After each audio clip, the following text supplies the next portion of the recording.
Hola, ¿cómo están? Nuevamente les doy la bienvenida a estas nuestras sesiones de la materia de introducción al estudio psicológico. Sean bienvenidos nuevamente. Vamos a iniciar esta vez con el tema de la percepción. En sesiones anteriores hemos ya estado trabajando un poquito con el tema de nuestras visiones sobre la naturaleza humana. En la última sesión trabajamos con el tema de los valores y las actitudes. Estuvimos analizando los conceptos, las implicaciones que tienen, su impacto sobre el mundo del trabajo y sobre el mundo de las relaciones interpersonales. Bueno, el tema de hoy, percepción, es un tema sumamente interesante porque tiene que ver mucho con lo que es la base de nuestras respuestas a nivel psicológico.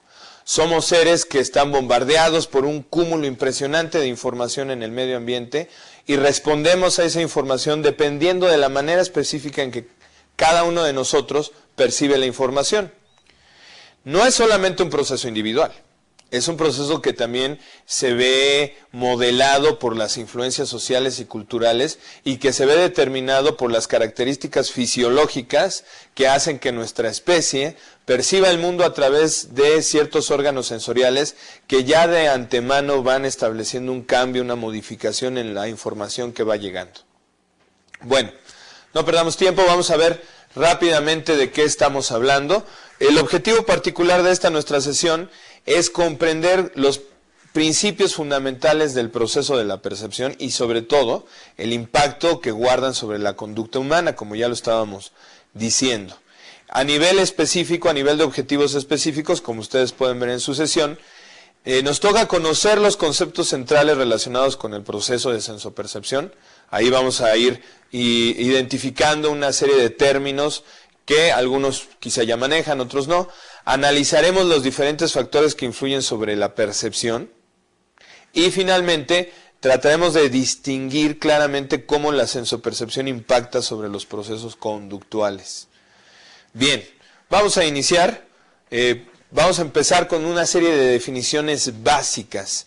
Tenemos aquí tres conceptos importantes: atención, sensación y percepción. Los tres forman parte de un solo proceso. Es por eso que muchas veces en la literatura psicológica ustedes van a encontrar referencias a esto simple y llanamente como proceso de sensopercepción, ya que no se pueden separar. Los separamos para fines de estudio, para fines didácticos, pero como proceso en la realidad ocurren en un continuo. ¿Qué es, en principio, la atención? Bueno, como ustedes pueden leer, es un proceso por el cual focalizamos la conciencia en cierto sector de la información que está en el medio ambiente. Muy bien, nosotros somos seres que tienen una capacidad de procesamiento de información ciertamente limitada. Dentro de lo que es la psicología cognoscitiva, uno de los paradigmas importantes dentro de esta disciplina, se asume que somos una especie de procesador, un poco como si fuéramos una computadora que es capaz de estar trabajando con una serie de datos pero de forma limitada. Nuestras capacidades de almacenamiento y de generación son prácticamente infinitas, pero la entrada de información tiene sus límites. Imagínense, ustedes van por la calle y están recibiendo información sensorial tremenda. A nivel visual, vemos colores, imágenes, formas, contextos, percibimos movimiento, escuchamos un sinfín de sonidos, sobre todo en nuestra ciudad, pues vamos caminando y evidentemente encontramos también muchos aromas, algunos agradables, otros no tanto, vamos por ahí comiendo la paletita, en fin, hay una cantidad de información. Imagínense que no tuviéramos un filtro capaz de discriminar qué es lo relevante y qué no es lo relevante. Bueno, nuestro sistema literalmente se saturaría. Es por eso que estamos hablando aquí de un proceso por el cual somos capaces de focalizarnos, de atender solo una parte de la información para poderla procesar.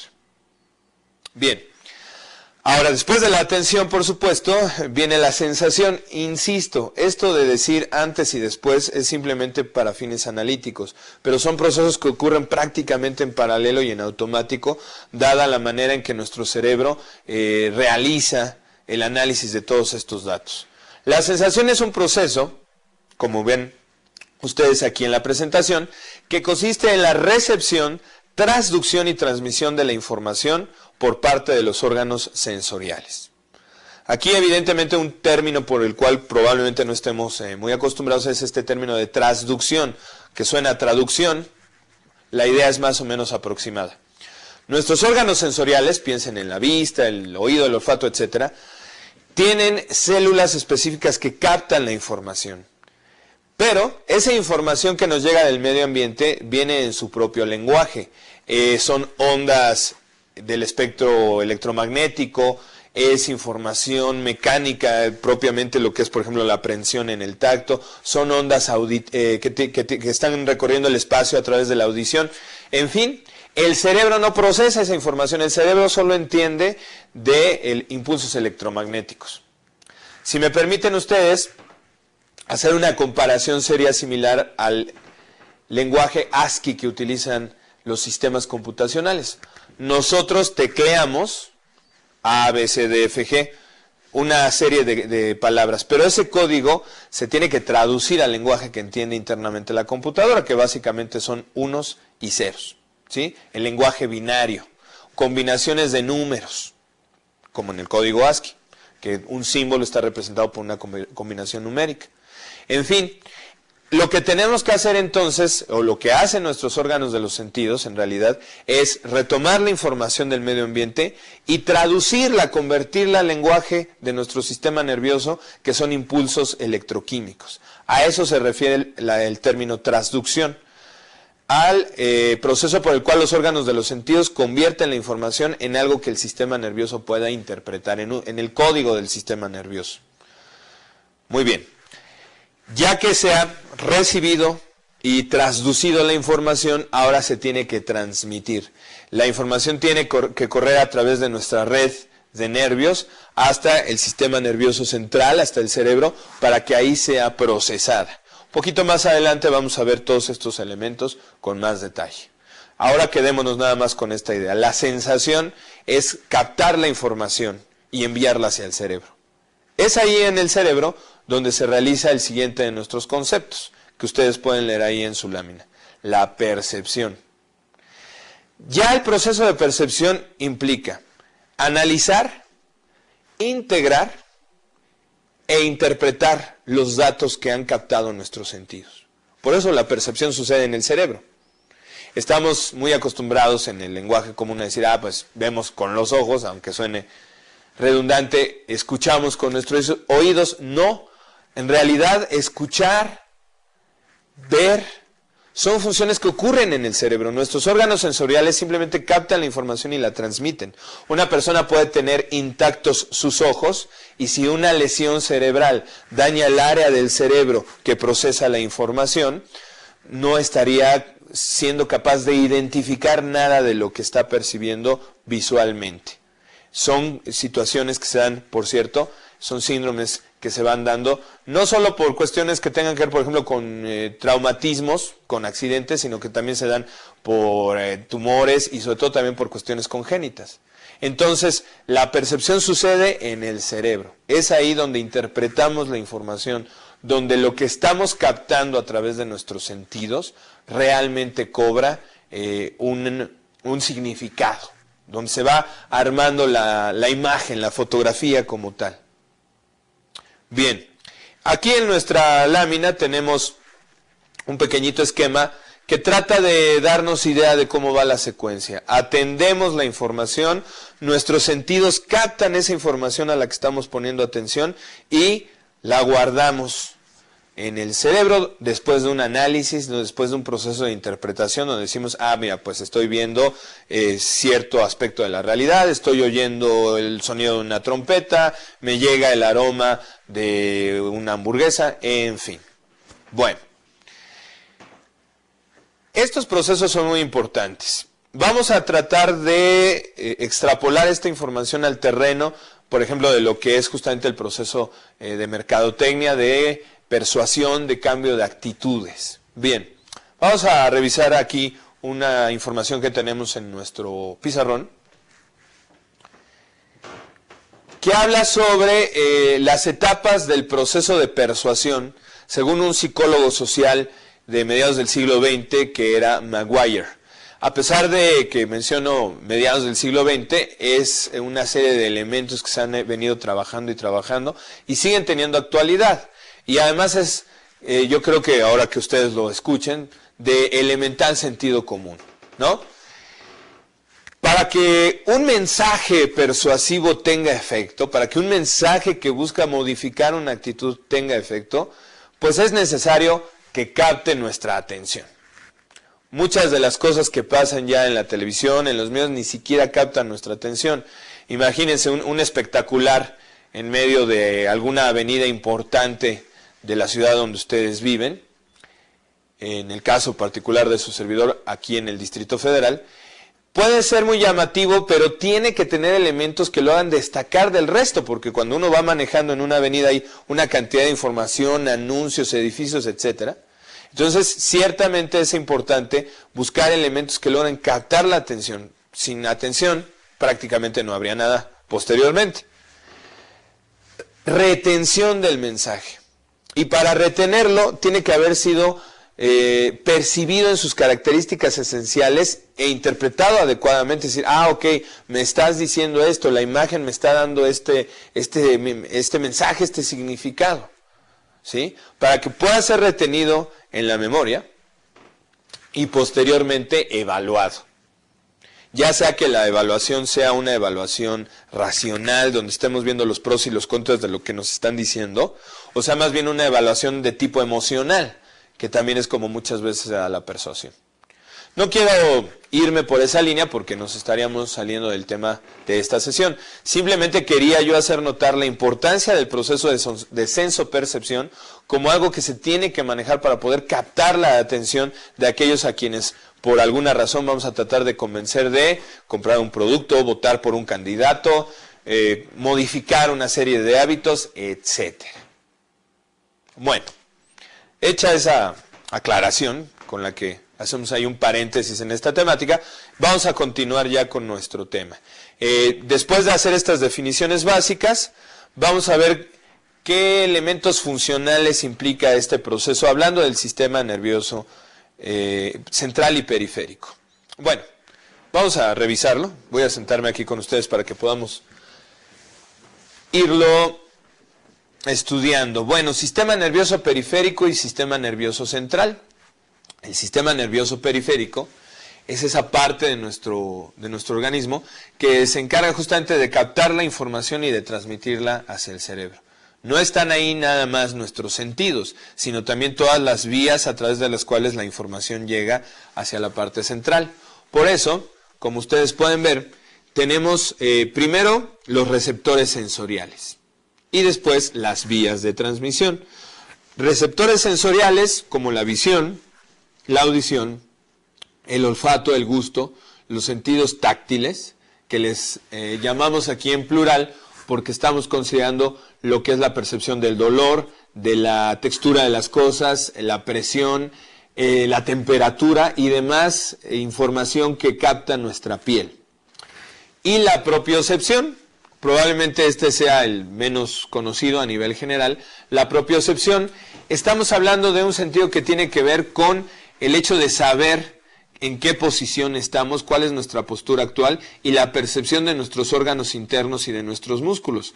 En los tendones y demás articulaciones hay células especializadas en captar el grado de tensión y fuerza, con lo cual deducimos y vamos codificando la posición en la que nos encontramos, sobre todo, obviamente, cuando estamos en movimiento. Es algo que ocurre de manera muy rápida, ni siquiera somos conscientes 100% del proceso, pero lo hacemos.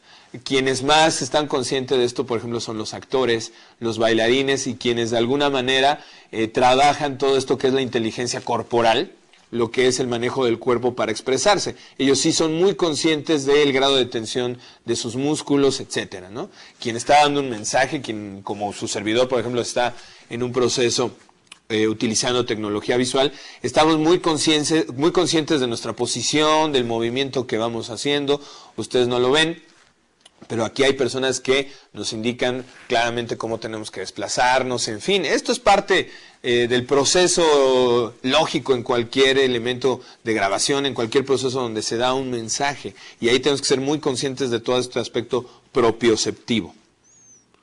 Bueno, además de los receptores sensoriales, tenemos también lo que son las vías de transmisión. Nervios craneales y nervios espinales. Incluso en la imagen que tienen ustedes a la derecha en su sesión, pueden ver justamente esta red de nervios que se extiende por todo el cuerpo y que envía información desde la punta del pie, desde nuestros dedos, en fin, pasando por la médula espinal, que se las indico aquí, ¿sí? Esta es la médula espinal, y aquí van concentrándose las informaciones que vienen de todas partes del cuerpo para después ser transmitidas al cerebro, que para los que están muy acostumbrados a toda la terminología computacional, podríamos pensar que es la CPU, nuestra unidad de mando, donde se interpreta la información.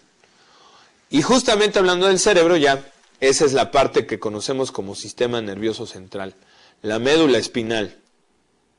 Ustedes lo pueden ver aquí con el cursor. Y el cerebro son el sistema nervioso central, donde ya se realiza propiamente el proceso de percepción. Recuerden la diferencia que ya hicimos. La sensación es captar y transmitir. Es decir, que es parte de lo que ocurre a nivel de nuestros receptores sensoriales y nuestras vías de transmisión a nivel periférico. Pero la percepción, en el análisis y el procesamiento de la información, esos ocurren a nivel central, en el cerebro.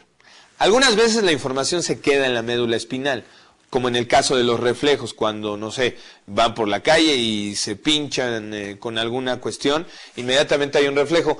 Esa es información que a veces ni siquiera sube al cerebro, sino que la propia médula espinal puede procesarla para ejecutar el movimiento adecuado. Es un sistema de distribución de recursos, de ahorrado de energía, por decirlo de alguna manera. Muy bien. Ya que hemos visto los conceptos básicos, atención, sensación y percepción, y que hemos visto qué elementos de nuestro sistema nervioso están involucrados, vamos a trabajar ahora con las diversas teorías que tratan de explicar cómo es que se da el proceso de percepción. Una de ellas, la primera de hecho en términos cronológicos, fue la teoría asociacionista de Wilhelm Wundt, que es de hecho uno de los fundadores importantes de la psicología. Él pensaba que la sensación y la percepción eran un proceso que se iba dando a partir de los fragmentos de información y cómo lo íbamos sumando hasta llegar al todo. Es a lo que se refiere esta parte donde dice asociación de propiedades aisladas del estímulo. Es decir, para ponerlo de manera muy gráfica, y voy a irme de este lado para que ustedes puedan ver todo el concepto. Lo que nos están diciendo Wundt y los asociacionistas es que probablemente ustedes, aunque no se dieran cuenta, no me perciben a mí como una figura completa, sino que primero perciben los rasgos aislados de mi silueta. A lo mejor los pies, por acá un ojo, por acá la boca, etcétera, etcétera, y que después hacemos una sumatoria a todos esos elementos para finalmente decir, es Luis Alberto. Es María, es José, es un carro, es un caballo, la montaña, lo que sea. Bueno, la teoría contraria es justamente la teoría de la Gestalt, con la cual nos vamos a llevar un tiempo interesante en esta sesión. La teoría de la Gestalt, si me acompañan, desarrollada por Wertheimer, Kohler y Kafka, dice que el todo es más que la suma de las partes. ¿Sí? Ellos lo que están de alguna manera criticando o negando de la teoría asociacionista es que la percepción no se reduce a ser meramente la sumatoria de las propiedades aisladas de las cosas, sino que nosotros percibimos las figuras como un todo. Y el todo no son solamente los elementos, sino también la forma en la que están integrados. ¿Sí?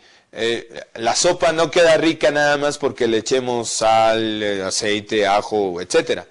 Queda rica por la manera en que relacionamos y combinamos los elementos.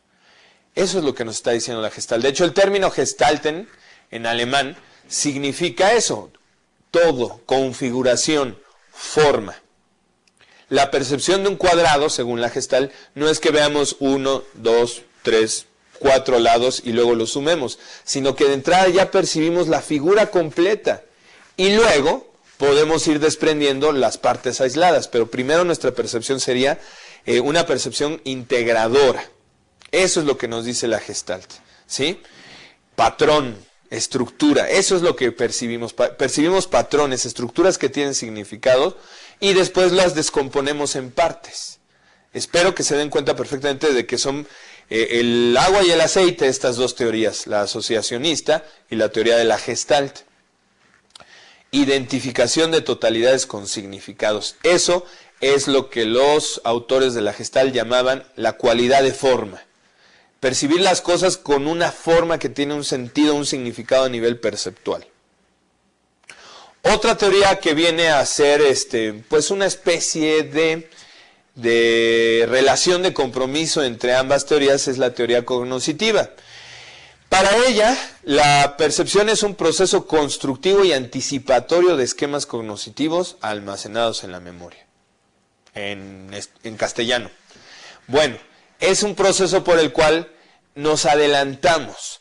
A diferencia de la teoría asociacionista, que suponía que éramos seres pasivos que simplemente captan los estímulos, lo que nos está diciendo aquí la teoría cognoscitiva, si ustedes lo fijan, es que la percepción es un proceso constructivo y anticipatorio. Quiere decir que de alguna manera el sujeto elabora sobre la información que va entregando. No solamente está pasivo recibiendo los datos, sino que lo va acomodando, lo va organizando, le va dando todo un procesamiento desde que la información es captada por los sentidos.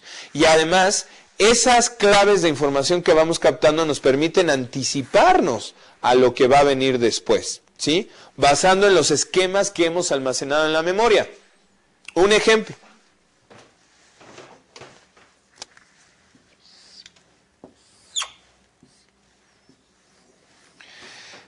Si nos centramos acá y yo les preguntara ¿qué falta en esta forma? Probablemente muchos de ustedes rápidamente contestarían, falta la base. O quizá otros, utilizando otros esquemas, hubieran pensado que no, que lo que faltaba era la raya de en medio que nos da lo que es la letra A. Bueno, aquí podemos ver claramente lo que dice esta teoría. Captamos parte de la información, pero esa información automáticamente activa los esquemas que tenemos ya guardados en la memoria y que sacamos para tratar de empezar a evaluar la información y nos permite incluso anticiparnos antes de tener toda la información completa. ¿Sí? Yo no sé si ustedes se han dado cuenta que a veces algunas estrategias, por ejemplo, publicitarias a través de los medios, nos van soltando información en pedacitos, ¿sí? Yo recuerdo claramente algunas estrategias, algunas campañas, donde el mensaje es del estilo de, tú sabes qué es lo que se necesita para cambiar, estate pendiente, ¿no? Bueno, lo que están haciendo con esos mensajes es generarnos una expectativa. ¿Qué nos van a decir? ¿De qué se está refiriendo esta campaña? ¿Por qué nos manejan esa imagen? Y lo que están haciendo evidentemente es empezar a activar ciertos esquemas de nuestra memoria, ciertos esquemas guardados por nuestra experiencia, para que cuando llegue ya la información completa, inmediatamente lo asociemos con esos esquemas. ¿Por qué? Porque, insisto, como dice esta teoría, no somos seres pasivos que nada más captan los estímulos, sino que toman esa información como claves para ir a buscar información ya almacenada y empezar a construir significados. ¿Sí? Bueno, hoy por hoy, la mayoría de los psicólogos tiende a tomar como más correctas las teorías de la Gestalt y la teoría cognoscitivista, sin que la asociacionista haya perdido su utilidad. Hay ciertos procesos específicos de sensopercepción en la que requerimos ir identificando partes antes de armar un todo. Pero la gran mayoría de los procesos ocurren, como verán, en relación como lo dice la Gestalt y en relación como lo dice la teoría cognoscitiva. Bueno, espero que haya quedado clara la diferencia. Recuerden ustedes, haciendo aquí un paréntesis, que cualquier duda que nos vaya quedando, pueden nuevamente revisar la sesión o pueden consultarlo con el tutor ya en las sesiones presenciales. Bueno, vamos a avanzar. Vamos a entrar ahora con nuestro tema 3.1.2, que es la Gestalt. Vamos a desarrollar de manera más específica los conceptos de la teoría de la Gestalt, que han explicado mucho cómo percibimos dos cosas: los objetos y la profundidad. Nuestra visión del mundo se construye básicamente por la combinación de la identificación de los objetos y la construcción del espacio que está a nuestro alrededor.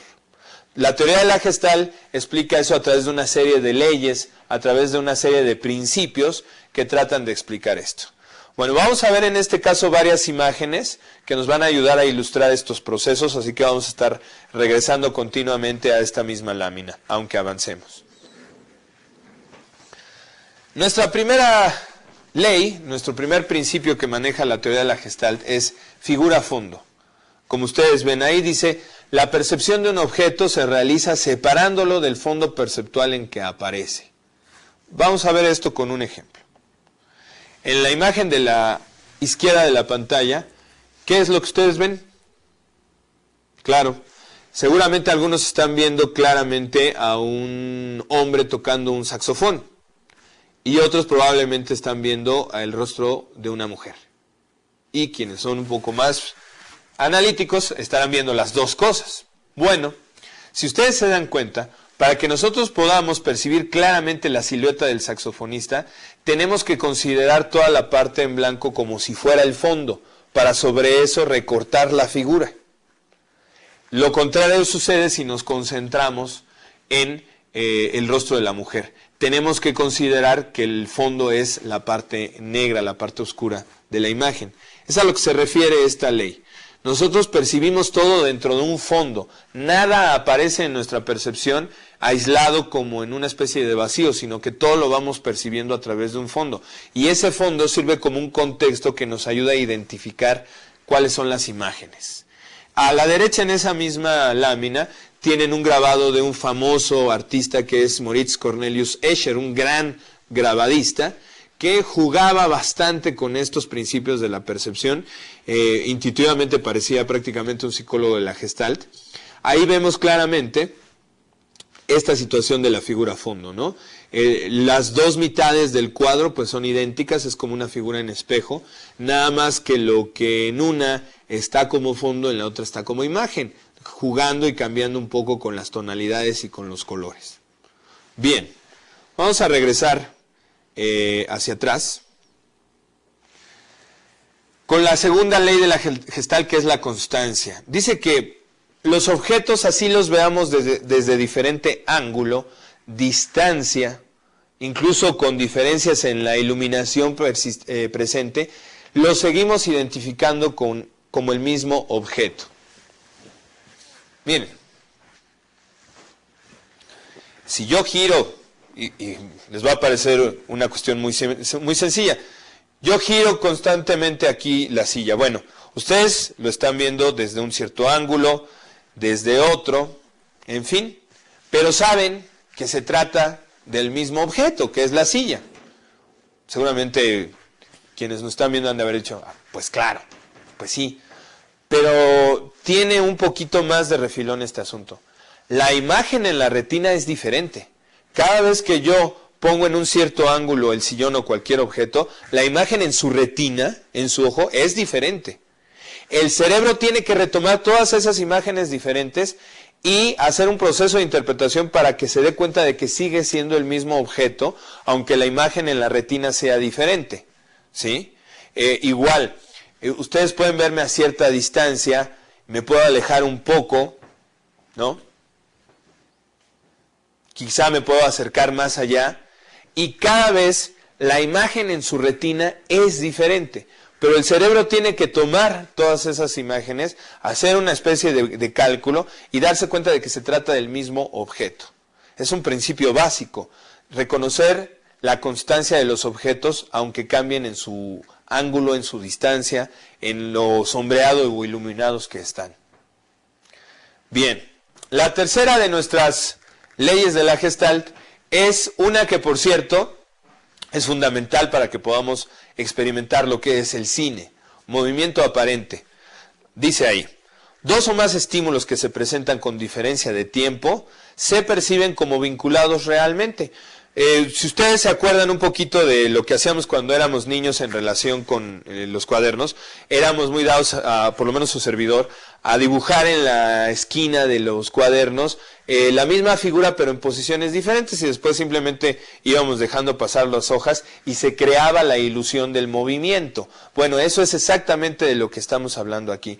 Cuando dos estímulos suceden uno detrás de otro, son de la misma forma o están en orientaciones similares con una distancia de tiempo mínima, en realidad los juntamos y nos dan la percepción de que se están moviendo. Lo mismo, les decía, ocurre en el cine. Cada cuadro es una imagen que está en una posición ligeramente de la diferente, por lo menos así era el cine tradicionalmente, ahora ya no sé cuál sea la tecnología, pero cada imagen que entraba con un cuadro se mantenía en la retina el suficiente tiempo antes de que se borrara, para que entrara la siguiente imagen y entonces las conectáramos. Y eso va creando la ilusión del movimiento. Finalmente también tenemos otra ley muy importante que es la ley del agrupamiento. Tendencia a percibir como unido lo que en realidad está separado. Es algo que simplifica el procesamiento de información. Es algo que simplifica muchísimo nuestro procesamiento de información. Vean ustedes en esta imagen, en la de la izquierda, bueno, ahí hay cantidad de estímulos. Hay cantidad de estímulos de diferentes colores, tamaños, etc. Sin embargo, si ustedes fijan con atención su vista en el centro de la imagen, verán como si en vez de tener en realidad estímulos separados, formaron una especie de espiral que se va uniendo y que incluso les puede dar la ilusión de movimiento. Háganlo, dejen ahí unos segunditos la vista puesta en el centro y verán cómo poco a poco da la ilusión de que se crea una sola espiral, como la cola así de algún animal que se va dando en espiral y que se empieza a mover. Lo que está separado lo tendemos a unir ¿de acuerdo a qué? Proximidad. Unimos los elementos que están cercanos. Semejanza. Unimos elementos que tienen una textura, color o forma más o menos similar. Continuidad. Elementos que siguen una misma dirección, como en el ejemplo que dábamos del cine o de los dibujitos, también se tienden a unir. Una ley interesante también de la Gestalt es la del cierre o pregnancia. Completar lo incompleto. Ya lo veíamos aquí en nuestro ejemplo del pizarrón, pero vamos a ver otro ejemplo aquí en la pantalla. Si avanzamos un poco, el lado derecho nos da la impresión de que hubiera una raya blanca que está atravesando todos esos círculos. Por supuesto que no existe ninguna raya. Es simplemente esta tendencia que tenemos de completar lo que nuestra percepción detecta como si estuviera incompleto, como si tuviera algún tipo de vacío. Finalmente, otra ley de agrupamiento importante es simetría. Los elementos visuales que constituyen formas simples, regulares, equilibradas, son más destacados a nuestra percepción. En la imagen que tienen ustedes abajo, estoy seguro que la mayoría empezó por considerarlo simplemente como dos cuadrados superpuestos. O a lo mejor hubo quien lo interpretó como dos cuadrados. Sí, aquí hay uno, aquí está el otro, y después un triángulo. Pero esto ya sería un proceso más complejo. Pocos han de haber partido de la percepción de la figura que se forma entre el cuadrado y el triángulo. Me refiero a esta, ¿sí? Que ya es una forma irregular, no es una forma simétrica. Entonces, de todo el cúmulo de formas que percibimos, buscamos siempre las formas geométricas básicas. Y ya después podemos percibir otras, pero dominan las formas regulares. Bien, aquí nuevamente tenemos esta imagen, ahí están prácticamente todas las leyes de agrupación, ¿sí? Representados en estas imágenes. Bien, eso es lo que nos dice la teoría de la Gestalt en relación con lo que es la percepción de los objetos. Quiero destacar aquí mucho cómo lo que ellos nos están diciendo es que no percibimos los objetos aislados, sino que los percibimos dentro de todo un contexto perceptual. Valga la redundancia. Y ese contexto es fundamental para poder percibir la imagen. Es muy importante. Muy, muy importante para todos los procesos donde se aplica imágenes dentro de algún mensaje, dentro de alguna idea que se quiera transmitir. Bueno, pero como ya decía yo, no solamente se basa en la percepción de las imágenes, también está la percepción de la profundidad, ¿sí? Tenemos una serie de claves que nos ayudan a detectar la profundidad en nuestro entorno. Claves tanto binoculares como monoculares, es decir, claves en las cuales utilizamos los dos ojos para procesar la profundidad y claves en las cuales nada más utilizamos uno. La disparidad binocular es el hecho de que cada uno de nuestros ojos está tomando imágenes ligeramente diferentes del campo visual. Si ustedes cierran un ojo y alternadamente van cerrando el otro y abriendo, pues da la impresión de que el campo visual se moviera un poquito. Por supuesto que no se está moviendo. Lo que pasa es que cada uno de nuestros ojos procesa imágenes diferentes.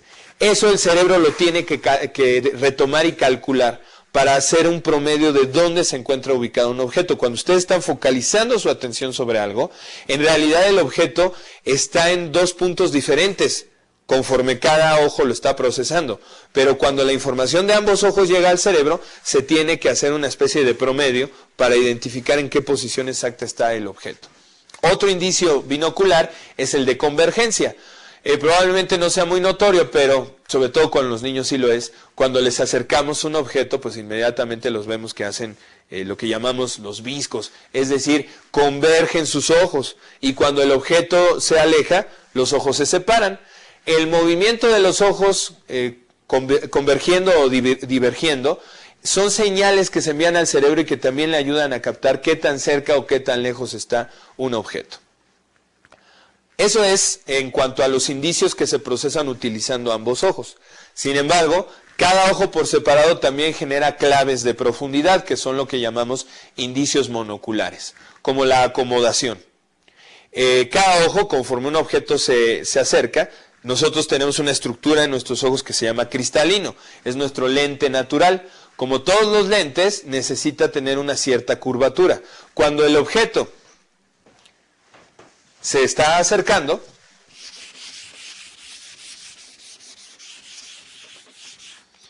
lo que sucede con el cristalino es que se vuelve más curvo. Cuando el objeto se aleja, esa curvatura ya no lo es tanto. Se aplana en cierto sentido el cristalino. Y esas son otro tipo de claves que le ayudan también al cerebro a percibir la profundidad conforme se intensifica o no la curvatura de los ojos. Tamaño familiar. Vamos a entender esto del tamaño familiar nuevamente con una imagen de Escher. Aquí lo que ustedes ven en su pantalla es un cuadro que aparentemente pareciera que está bien, pero si ustedes lo analizan con detalle, hay algo que no está del todo claro ahí, que no está bien. Vamos a ver con detalle. ¿Ya lo identificaron? Bueno, si ustedes se dan cuenta, los libros, las cartas, etcétera, parecieran estar sobre una mesa y uno entonces le da la impresión de que sería como la repisa de una ventana o algo que da a la calle. Pero si ustedes se fijan aquí y van siguiendo el cursor, no tenemos datos de separación de planos. Pareciera en realidad que la mesa es la continuación de la calle. ¿Sí? Bueno, Escher nuevamente está jugando con nuestra percepción. Sabemos que hay relaciones fijas entre los objetos. Un libro, como en el caso de la imagen, no puede ser en esa proporción de tamaño en relación con un edificio. Casi sería como si un libro tuviera el tamaño de un edificio. O es el típico cuando nosotros estamos viendo al sol y ponemos un dedito al lado. Bueno, nuestro dedo se ve del mismo tamaño del sol, pero sabemos claramente que eso no implica que sea del mismo tamaño. Es decir, estamos acostumbrados a ciertos tamaños de los objetos. Y si estamos acostumbrados a que un objeto es más grande y un objeto más pequeño de repente lo vemos del mismo tamaño, entonces quiere decir que está mucho más cerca de nosotros que el objeto grande. Esa es otra clave de profundidad. Si un objeto que ya sabemos que es pequeño, en la retina, su imagen es del mismo tamaño que un objeto más grande, el cerebro automáticamente dice, este objeto está más lejos y el objeto pequeño está más cerca. es una manera en la cual vamos interpretando nuestro mundo, lo vamos trabajando.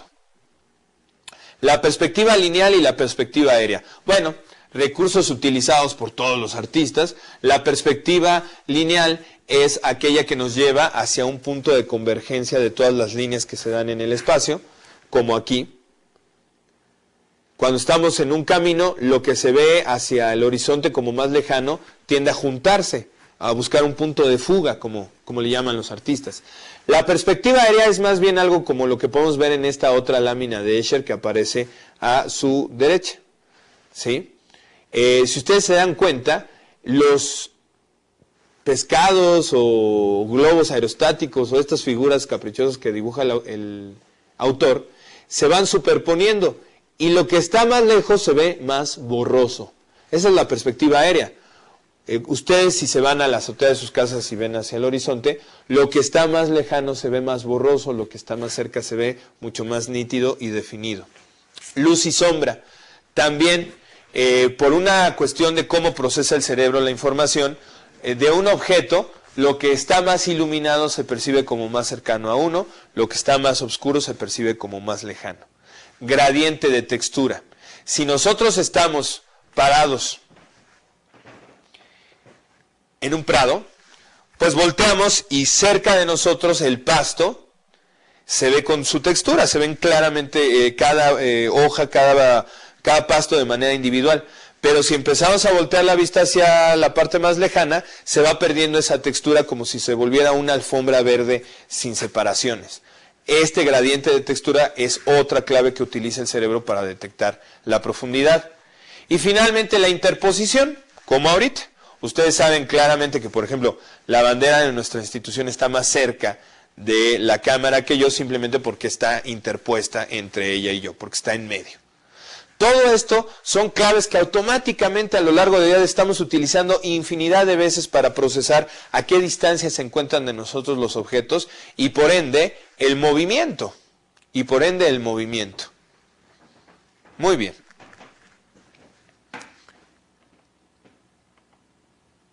Ahora, ya revisamos conceptos básicos sobre los procesos de percepción, atención, sensación y percepción. Ya revisamos los diferentes elementos del sistema nervioso que participan en el procesamiento de todos estos datos. Ya revisamos las teorías que lo explican, hemos visto los principios de la Gestalt que nos ayudan a entender cómo es que percibimos tanto los objetos como la profundidad. Ahora vamos a ver las diferentes variables, los diferentes factores que influyen sobre la percepción. Y los primeros elementos importantes son las características del propio receptor. Cada uno de nosotros como receptor de información tienen características que hacen que también cada uno de nosotros perciba el mundo de manera hasta cierto punto diferente. Digo hasta cierto punto porque es un hecho que hay ciertos elementos de cómo funcionan nuestros sentidos y nuestro sistema nervioso que son generales a toda nuestra especie y hacen que nuestra percepción sea aproximadamente similar. Si no, cada quien viviría en un mundo diferente perceptualmente hablando. A nivel fisiología, tenemos una serie de limitaciones propias de los sistemas sensoriales que son, insisto, específicos de nuestra especie. Por ejemplo, nuestros oídos solo pueden escuchar una gama limitada de sonidos que está entre aproximadamente 14 y 14.000 Hz. Por encima o debajo de ello, cualquier sonido pasa completamente desapercibido. Seguramente todo el mundo ubica estos silbatitos que se utilizan en el entrenamiento de animales, por ejemplo con los perros, que el silbatito está funcionando, nosotros no escuchamos absolutamente nada, pero pues el perro reacciona ante ese sonido realizando la conducta debida. Ese es un ejemplo. Hay cierta parte del entorno que no podemos percibir por las limitaciones fisiológicas. Igual, a nivel visual, nosotros solo captamos una pequeña franja del espectro electromagnético, que es lo que le llamamos la luz blanca. No percibimos ni lo que está por encima ni por debajo, lo que está hacia lo que son las ondas infrarrojas ni hacia las ondas ultravioletas. Imagínense cómo cambiaría nuestra percepción si pudiéramos incluir ese tipo de ondas en lo que nuestros receptores pueden captar. Sería un mundo totalmente diferente. A esas limitaciones fisiológicas, súmele una serie de factores a nivel individual que van modificando nuestra percepción. y a veces, como vamos a ver en unos segundos, incluso distorsionándola. Primero, el estado específico de los organismos sensoriales. Si están dañados, si tienen algún proceso anormal, eso va a alterar la forma en que percibimos las cosas, por supuesto. Los umbrales personales de sensibilidad. Cada quien tiene un umbral, es decir, una especie de límite que le ayuda a percibir el mundo. Hay dos tipos de umbrales, el umbral absoluto y el umbral diferencial. Como ustedes ven en su lámina, el umbral absoluto es la cantidad mínima de energía que un estímulo debe de tener para poder percibirlo. El típico ejemplo es el del dolor.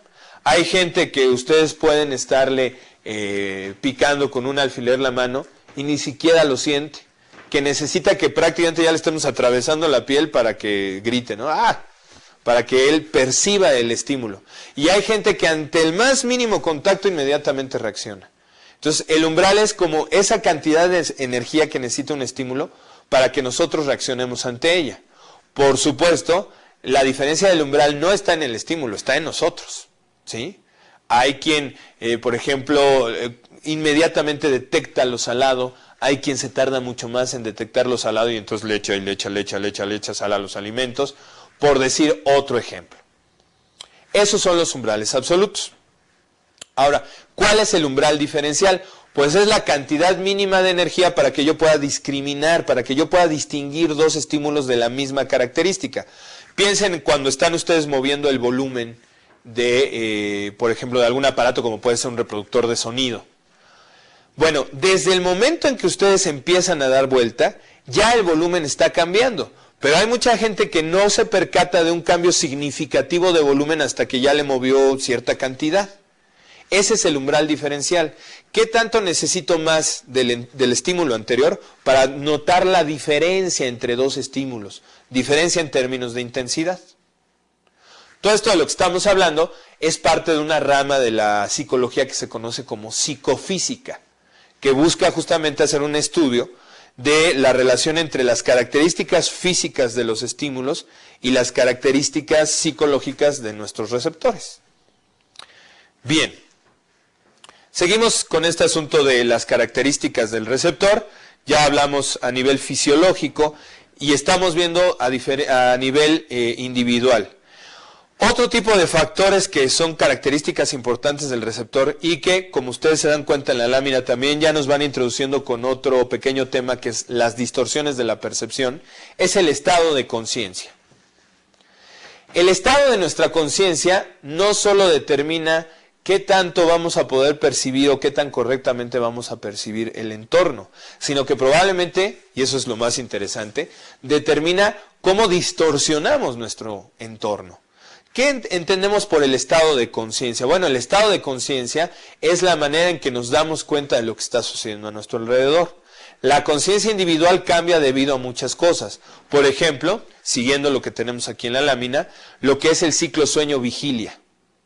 El ciclo sueño-vigilia, que es las diferencias en nuestro nivel de alerta a lo largo del día y de la noche, pues va cambiando porque cambia la actividad eléctrica en el cerebro. Se va intensificando, por ejemplo, cuando estamos despiertos y muy alertas, pero también se va diluyendo conforme empezamos a entrar en un estado de sueño. Y no es que perdamos la conciencia, nuestra conciencia cambia. Incluso ya dormidos, hay una etapa específica del ciclo del dormir que se conoce como sueño MOR, sueño de movimientos oculares rápidos. Si usted ha tenido oportunidad de voltear a ver a alguien dormido en esa etapa, seguramente verá que debajo de sus párpados los ojos se están moviendo. Es exactamente esa etapa de nuestro dormir donde estamos soñando.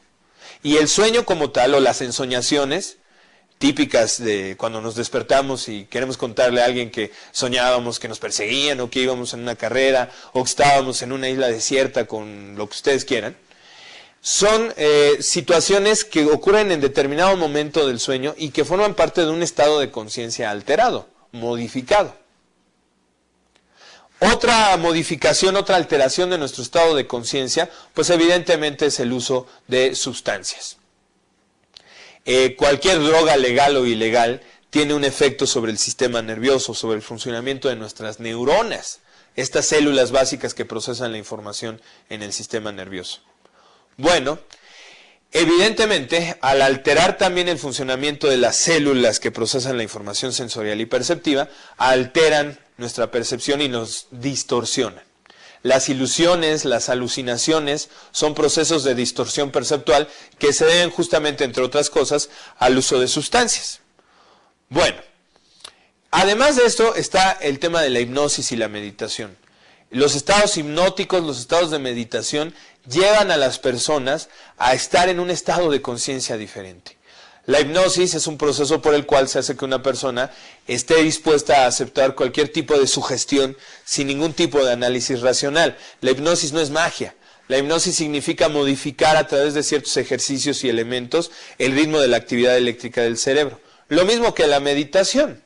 Y en ambos casos nuestra percepción de la realidad también se distorsiona, se modifica. Las emociones. Cuando estamos en un estado emocional alterado, también nuestra percepción se modifica.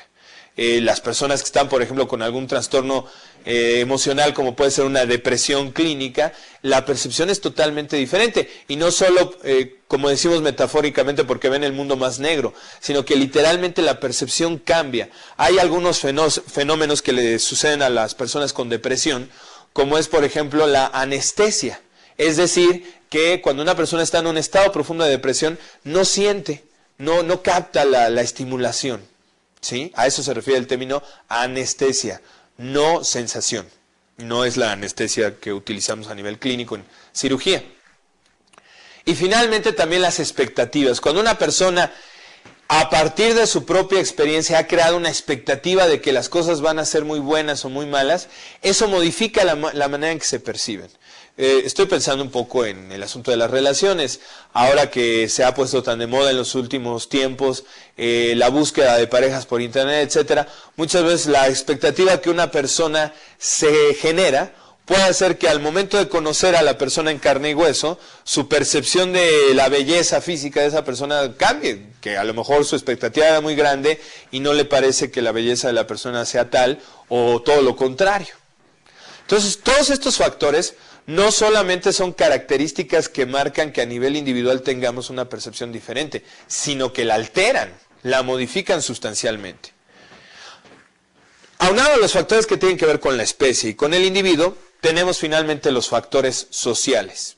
Hay estereotipos, creencias, expectativas intergrupales que influyen fuertemente sobre nuestra percepción. Nuestra cultura, por ejemplo, no distingue entre tonalidades de blanco porque no los utilizamos más que porque es blanco. Pero, por ejemplo, ciertos grupos de esquimales perciben muchísimo más tonalidades de blanco porque obviamente son importantes en términos de su adaptación y de su cultura. Ese solamente es un ejemplo de lo que nos estamos refiriendo. Y bueno, para terminar por el día de hoy tenemos lo que son las distorsiones perceptuales. ¿Sí? Las ilusiones ópticas se refieren a aquellos estímulos físicos que producen errores en nuestra percepción.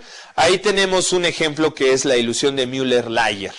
Si ustedes ven las flechas que tienen a su derecha, seguramente la primera percepción que tienen es que la línea de las flechas de abajo es mucho más corta que las de arriba. Si quieren, incluso verifíquenlo con una regla. En realidad, las dos rayas son de la misma longitud. La posición de las flechas es lo que modifica la manera en que percibimos su longitud. Por cierto que aquí estamos viendo otra vez aplicado la ley figura-fondo que mencionaba la teoría de la Gestalt. Y también tenemos aquí lo que es una figura imposible. Revisen con atención esas imágenes, se darán cuenta que si nosotros quisiéramos construir un objeto a partir de esas imágenes, sería absolutamente imposible. Sin embargo, al verlas, digamos a primer golpe, dan la impresión de ser pues una figura normal.